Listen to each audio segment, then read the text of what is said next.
sini saya ingin membahas mengenai analisis penerapan perkara kepailitan Putusan Mahkamah Agung nomor 30 PK garing PDT.Sus strip pailit garing 2024. Analisis yang ingin dibahas pertama mengenai kronologi perkara kepailitan.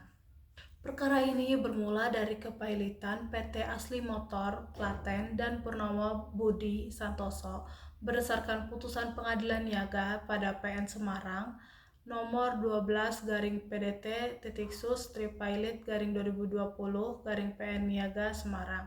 Dalam proses pemberesan harta pailit, timbul sengketa antara tim kurator PT Asli Motor Klaten atau pemohon peninjauan kembali garing penggugat dengan PT Bank WORI Saudara Indonesia Tbk atau termohon peninjauan kembali garing tergugat terkait pembagian hasil lelang harta pailit, khususnya mengenai pembayaran tagihan kreditor preferen atau imbalan jasa pengurus dan biaya PKPU. Jadi tim kurator mengajukan gugatan lain-lain ke Pengadilan Niaga dengan perkara nomor 41 garing PDT.Sus strip gugatan lain-lain garing 2023 garing PN Niaga Semarang agar Bank WORI sebagai kreditor pemegang hak jaminan menyerahkan sebagian hasil penjualan agunan untuk membayar tagihan preferen senilai 6.952.290.500 rupiah. Pengadilan Niaga mengabulkan sebagian gugatan, mewajibkan Bank WORI membayar 4.866.068.502 rupiah kepada kurator. Namun Bank WORI mengajukan kasasi dan Mahkamah Agung dalam putusan nomor 313K garing PDT.Sus strip pailit garing 2024 membatalkan putusan Pengadilan Niaga dan menolak gugatan kurator. Terhadap putusan kasasi tersebut, tim kurator mengajukan peninjauan kembali atau PK ke Mahkamah Agung. Pihak-pihak yang terlibat dalam perkara ini ada pemohon PK atau penggugat, yaitu tim kurator PT Asli Motor Klaten dan Purnomo Budi Santoso yang dinyatakan dalam pailit, dan ada termohon PK atau tergugat yaitu PT Bank WORI Saudara Indonesia Tbk. Analisis kedua terkait alasan mengajukan permohonan dan upaya hukumnya.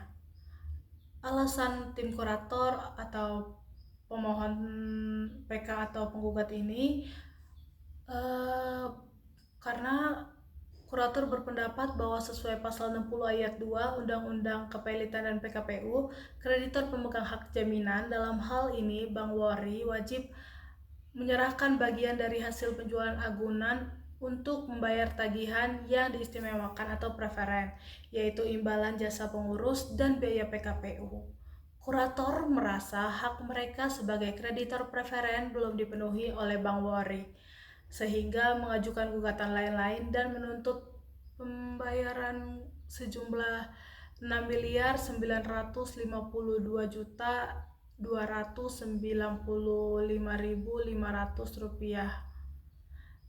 Jadi alasan Bank WORI atau termohon PK atau tergugat, jadi Bank WORI ini menolak gugatan kurator dengan alasan bahwa pembayaran tagihan preferen tersebut tidak sepenuhnya menjadi kewajiban kreditor pemegang hak jaminan, dan menilai penerapan pasal 191 Undang-Undang Kepailitan dan PKPU oleh Pengadilan Niaga tidak tepat.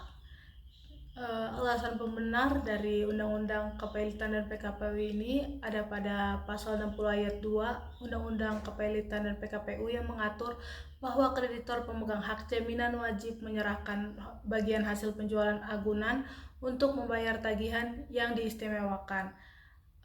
Dan dalam pasal 191 Undang-Undang Kepailitan dan PKPU yang mengatur urutan pembayaran biaya kepailitan.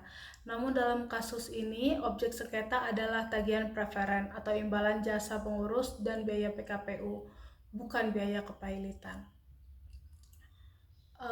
Analisis ketiga mengenai alasan majelis hakim mengabulkan atau menolak permohonan tersebut. Tingkat pertama atau pengadilan niaga mengabulkan sebagian gugatan kurator dan memerintahkan PT Bank BRI Saudara Indonesia untuk menyerahkan sebagian hasil lelang untuk membayar tagihan kreditor preferen sebesar Rp4.866.068.502. Jadi sedangkan di tingkat kasasi, Mahkamah Agung membatalkan putusan pengadilan niaga dan menolak seluruh gugatan kurator. Mahkamah Agung berpendapat bahwa hasil lelang tidak cukup melunasi piutang kreditor separatis sehingga tidak ada sisa untuk kreditor preferen. Dan hasil dari peninjauan kembali, Mahkamah Agung dalam putusan PK menilai terdapat kekeliruan nyata dalam putusan kasasi.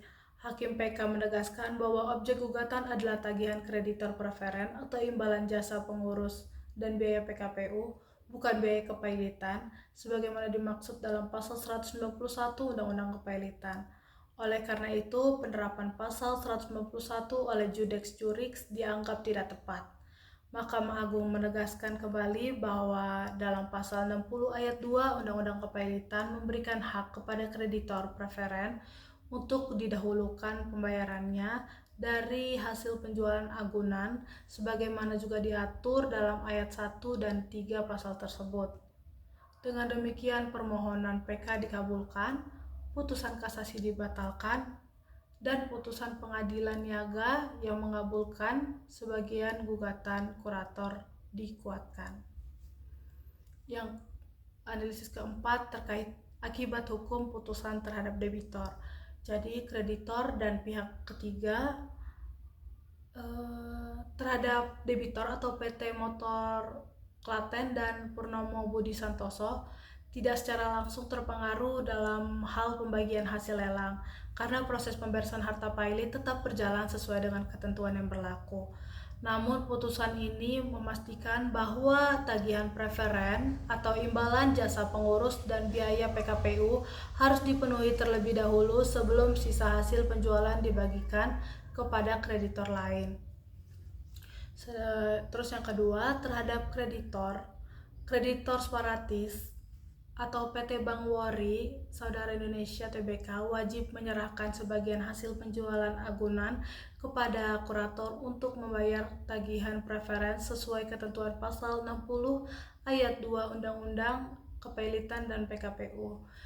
Sedangkan kreditor preferen atau kurator dan pengurus PKPU mendapatkan kepastian hukum atas haknya sebagai kreditor preferen untuk menerima pembayaran imbalan, jasa pengurus dan biaya PKPU serta hasil penjualan agunan yang dikuasai kreditor pemegang hak jaminan.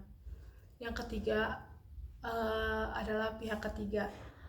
Putusan ini memperjelas mekanisme pembagian hasil lelang dan urutan prioritas dalam kepailitan, memberikan kepastian hukum